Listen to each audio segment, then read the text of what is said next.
Hey guys, and welcome to the Working Money Channel. All right, looks like Bitcoin is rebounding a little bit today. Yesterday, we did see quite a disconcerting fall for Bitcoin. I mean, if I throw this on the hourly, you guys can see that here. Bitcoin did continue its descent downward, even wicking down yesterday afternoon, as low as 64,900 per coin. You guys can see that in there. But there was a lot of buying pressure at that point, and Bitcoin did slowly make its way back up. So on the shorter time frame here, Bitcoin is looking fairly positive. Looks like that upward trend is going to continue. At least in the short term, we are forming that inverted bullish pennant pattern. And if I throw this back on the daily, you guys can see, let me get rid of some of that there. You guys can see that higher low did just form yesterday afternoon. So a higher low, despite what we did see, guys, does indicate that this upward trajectory is continuing. So that is positive news here. Basically, we do have to get up above $70,000 with conviction.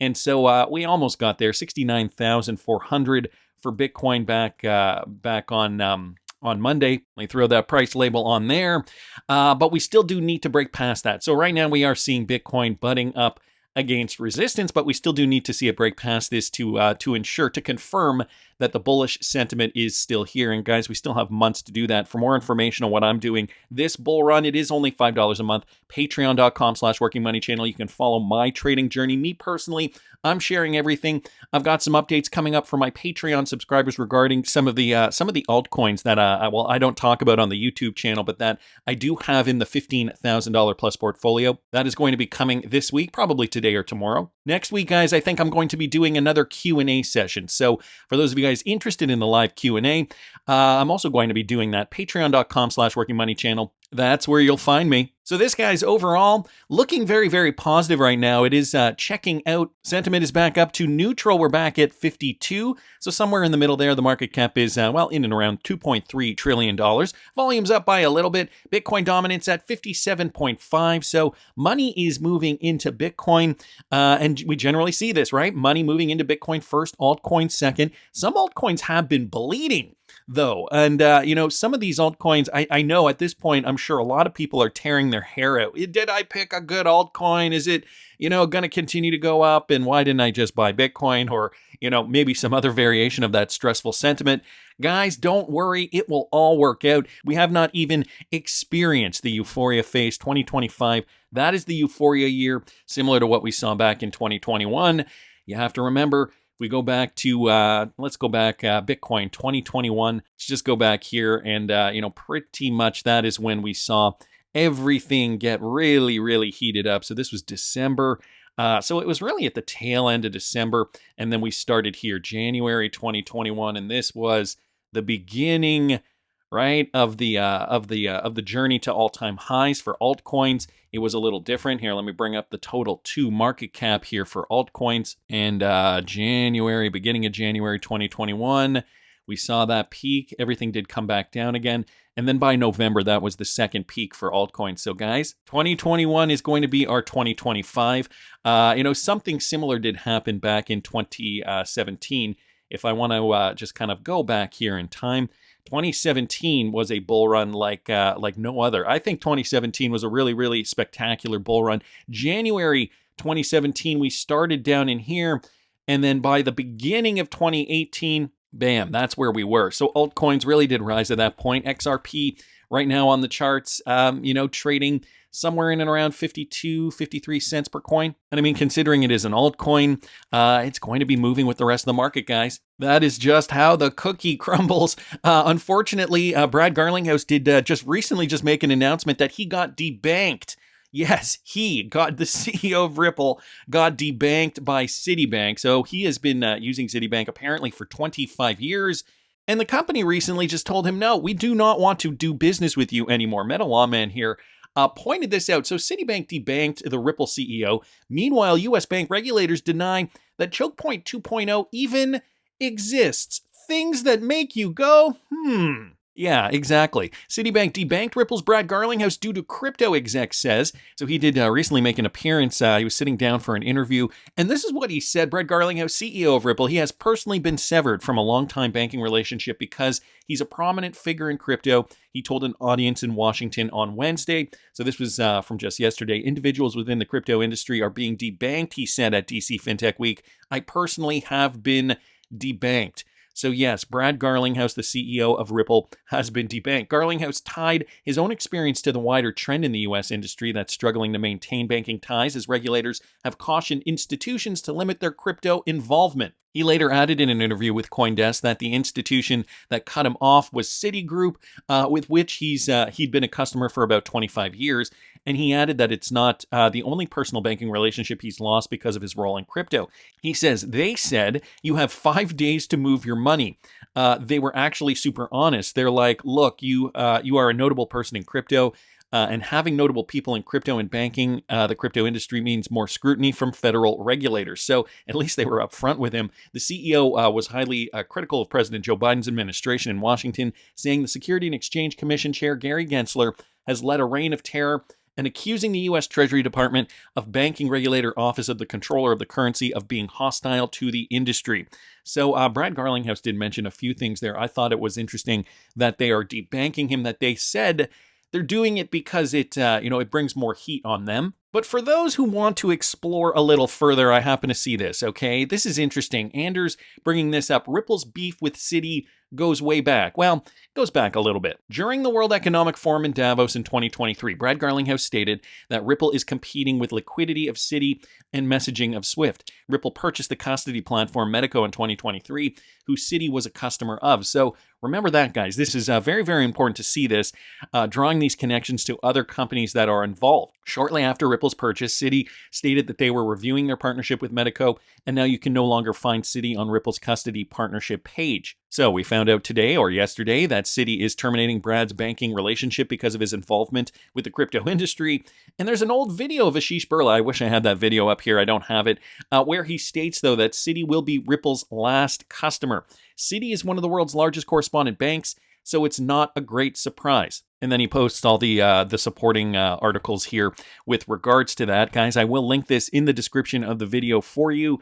It is interesting because here is that clip of Brad Garlinghouse discussing, I think this could have been at Davos, where he was discussing that while Ripple is basically in direct competition with banks like Citibank. No wonder Brad Garlinghouse was debanked from the banking cartel Citibank. Coming from Cowboy X here on Twitter, listen to this. Messages to banks that have liquidity. So to some degree, Citibank and HSBC, really the top two, JPM, those are the top three liquidity banks. And when you're sending SWIFT messages, you're sending messages to banks to release liquidity and making sure the debits and credits match. So to some degree, really boil it down, Ripple's competing with the liquidity of Citi and the messaging of SWIFT, but in one, because we're both messaging and liquidity. So it kind of makes sense, right? More scrutiny now, but guys, cryptocurrency is going to be regulated. The ETF story, I think, speaks to that, and Brad Garlinghouse and Chris Larsen did comment on this a couple of days ago when they visited the Philadelphia Fed. So then I think we have to get into a conversation. Well, we can talk about ETFs briefly, but I'd actually rather, before we talk about that, because I think it's less, people kind of understand what that is. I'm curious, I will be curious to get your take on whether you think the resolution of the appeal will lead to an ETF and how you think about ETFs as an institution. Well, let's talk about that actually. Do you think, first of all, do you think they're connected? And secondly, do you think that the advent of ETFs in general, leaving aside an XRP ETF, but just in general of ETFs, do you think that that is a marker of an evolution? And what do you think that means for how the regulatory environment, particularly prudentials, kind of see these assets, given that they're now being embraced in many ways, some of them, by institutions? Chris, you want to go first? Yeah, I mean, I think the ETF just represents another step in the evolution of these things going mainstream, right? And that's a good thing. I also think that lends itself to more long-term holding. And these art currencies, they do have a key role in payments, but I think they also are a macro hedge on a world of uncertainty, and particularly in this world where you see governments pretty much all around the world sort of giving up on sort of deficit vigilance, right? So it doesn't matter the party anymore. We sort of lost our minds on deficits. Look, we're all going to have to adjust. There's going to be a price to be paid at some point. But I think that's part of the reason why digital assets, fit into the world very nicely. And no surprise that happened after the '08 crisis. And I think we still have a lot of elements that make people want these assets. So ETFs are a nice way for long-term holding. That's probably more constructive to these markets anyway, right, as long-term holders. And I think it moves away from any notion of like, hey, this is just speculation. There's clearly speculation in any market. Some of that can be even healthy because it offsets folks that are trying to hedge, as any sort of economist would tell you. But I think it's a good development. I'll just say I think it's been exciting to watch this is no longer the fringe. It's BlackRock. These are major players that have entered the space. And the Bitcoin ETF, my understanding, is the most successful ETF ever introduced. I think there's $17 billion of inflows. Now, again, just because I can't pass an opportunity to take a pot shot at the SEC, keep in mind they were actually dragged kicking and screaming into the approval of the ETF. A court ordered them to kind of finally, okay, the quote was, you're being arbitrary and capricious in their implementation of the law. And so the Bitcoin ETF, it's like there's clearly a lot of demand, and that has been successful. Interestingly, there were 2 filings around an XRP ETF, and then the next day the SEC announced they're going to appeal parts of the decision, which was, again, I think this doesn't feel like somebody who's trying to work constructively and with the core mission to protect investors. So a few things here. Obviously, the ETF is positive for crypto as a whole, but then they go into, of course, discussing that the U.S. crypto industry really does need to pull itself up by its bootstraps. And there's one person who's really kind of the heart of the problem there. That's Gary Gensler. Subjective Views also did post this. Another clip from that same meeting. Listen to this.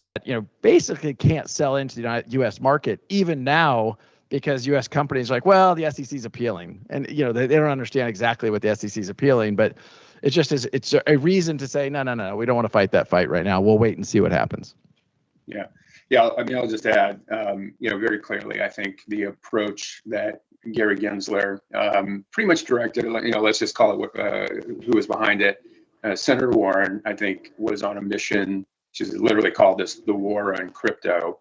Was on a mission pretty much to destroy the industry, to hobble the U.S. industry by using regulation by enforcement rather than creating clear rules of the road. And what the industry has always asked for is like, just make the rules clear. Just tell us exactly what those rules are. We want those clear rules, and the industry can thrive. Consumers can be protected. That's not the approach they took, I think, on purpose, because the attacking the industry on these are all securities, it never made any sense. These are not securities. They don't have rights and privileges. The developing teams that made them don't have obligations. It fits the commodity model fundamentally, and I think they know that. But again, I think it was an attack on the industry to hobble it. Now, what was the effect of that?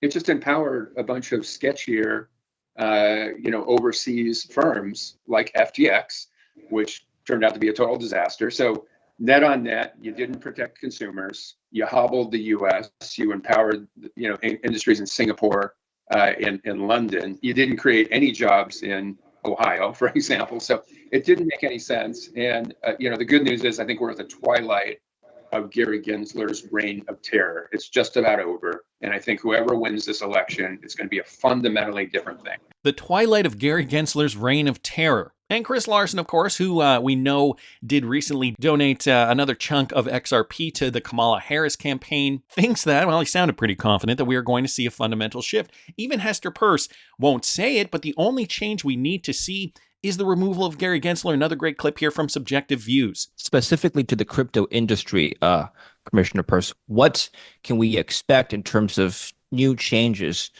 to current regulation that's probably currently in the works or expected to happen in 2025? Well, again, I mean, we've been on this course of using enforcement as our primary regulatory tool, which is just, it's backwards. I mean, we're a regulatory agency that has an enforcement arm. Enforcement is very important, but it's not how you design a regulatory system.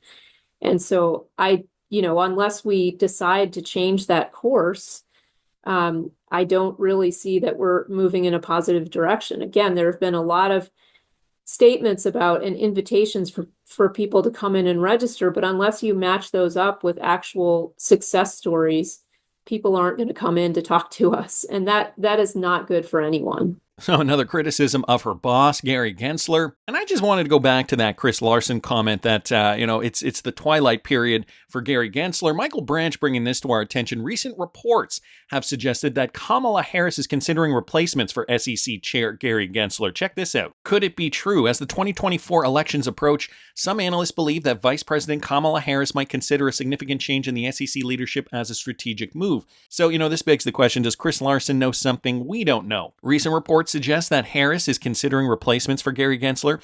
Insiders told Unchained that two candidates have emerged: Chris Brummer, a professor at Georgetown Law, and Erica Williams, chair of the Public Company Accounting Oversight Board. So that's interesting that we have names. Reacting to the speculation, crypto advocate John Deaton shared his thoughts on the situation in an interview with the Paul Barron Network.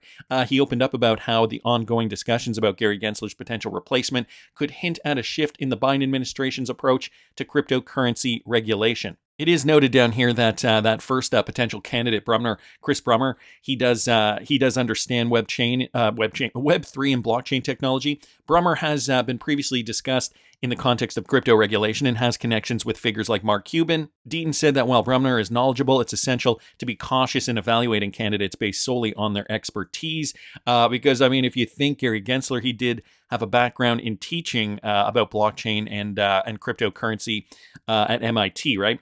Deaton expressed optimism that Brummer could provide a more favorable regulatory environment for the crypto industry than Gensler. He did explain the importance of aligning regulatory policies with the growing crypto landscape, especially with influential voices like Scaramucci and Cuban advising Harris. So I don't know, are we going to see a change? Well, guys, here's something else that I did notice with regards to, I think, the most influential cryptocurrency lawsuit there is in the United States currently, the Ripple and SEC case, of course. Sherry here pointing this out. Well, Chris Larsen did move his booty. Now we are merely to wait patiently for Ripple to file their Form C, and that is due today. If you guys are watching this video on the day that I'm recording it, October the 24th. So Chris Larsen did finally file that notice of appearance. But guys, there is a possibility that the SEC could abandon their appeal. Listen to this. Momentum, with the Fit 21 Act passing the House this summer in a bipartisan way, there appears to be some momentum around that. So maybe we'll get that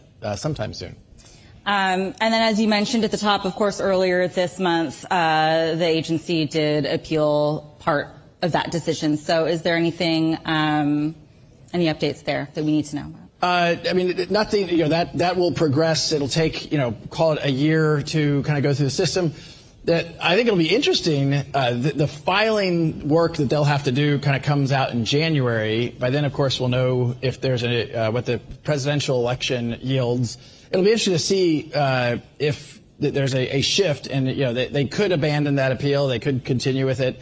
I think obviously many federal courts have agreed that the SEC's war and kind of Gensler's reign of terror on crypto has been misguided, and I think they've gotten kind of smacked down by several courts with language. In our case, it was quote, and I'm quoting a judge and saying this, that the SEC has failed to follow a faithful allegiance to the law. In another case, they described the SEC as it relates to this is a grayscale case. They're being arbitrary and capricious. I think many in the industry have asked for many years, we want to follow the rules. We need to have clarity about what the rules are. And the SEC has changed the rules. Their own interpretation of the rules have changed at times. And, anyway, it's frustrating. I've already said many things about this, and I will say many more, I'm sure. If you notice there, he did say that they could, in fact, abandon the appeal. So will they? DJ Peter Vass pointed this out. Ripple did get a 14-day extension to meet court filing requirements after receiving a default notice in the SEC appeal. So Ripple, they still have until tonight. But there were some opinions about if they did, in fact, not meet their deadline. Ripple Labs faces a procedural setback in its legal case with the SEC after failing to meet a crucial filing deadline. If we go down here, it says earlier today, the U.S. Court of Appeals for the Second Circuit issued a default notice to Ripple's team, citing that they missed the deadline to submit the acknowledgement and notice of appearance form, which was due on October the 18th. The court has granted Ripple, though, a 14-day extension, giving them until November the 1st, guys. So that has been extended to submit the required paperwork. If Ripple's lawyers fail to meet this new deadline, though, they risk being barred from presenting their arguments in the upcoming appeal hearing without special court permission. Legal experts like Fred Rispoli did comment on the matter, acknowledging that while the missed filing seems minor, it still is an avoidable mistake, especially given the high legal fees Ripple are paying. And this is what he says: this time Ripple failed to file a form on time. Not a big deal, but also not the kind of thing you want to see when paying $8,000 per hour for legal services. The stakes remain high for Ripple as it navigates this high-profile legal battle. Any further procedural missteps could weaken their defense, particularly during this critical phase of the appeal. I don't know. I mean, it seems as though, they're kind of taking a bit of a more laid-back approach. I mean, considering now XRP has that non-security status, could it be that, I don't know, maybe things are already set and we plebes just don't know it yet? Let me go back to, that comment that Chris Larsen made. Could it, in fact, be that he already knows what's going to happen, that he's, donating to the Kamala Harris campaign at this juncture? Because let's not forget the election's only in, 2 weeks, less than 2 weeks away. Why would he be donating at this point? I mean, we can speculate on this till the cows come home. But then I saw this, guys, from Riz. This gentleman here says the election is already over? BlackRock knows something, okay? Secondly, Ripple founder knows something. In other words, why so close to the election when it doesn't make any difference at all? Okay, the election's over. I mean, the ballots are like streaming in. Why would you put yourself up and essentially humiliate yourself in front of a libertarian, crypto audience, unless you're playing defense? Okay, but why pay defense like that and so publicly and just like, hey, I'm out here for Harris? And the reason is, in my view, is that Harris is going to win and that the election's, over. So does Chris Larsen know something? Is he keeping it close to the vest? Did he donate because he already knows that the election is going to go in a certain direction? And guys, could this even change, the course of cryptocurrency? I think it will, take some time before, a new administration does change the framework. And so I guess this does beg the question, if guys like Chris Larsen are confident that Kamala Harris could change it for the better, could this give XRP the boost it needs? I don't know, guys. That's just my opinion, but I want to hear what you guys think. Please subscribe to the channel if you haven't already. Like the video if you like the content I'm providing. I always love hearing your comments. See you in the next one, guys.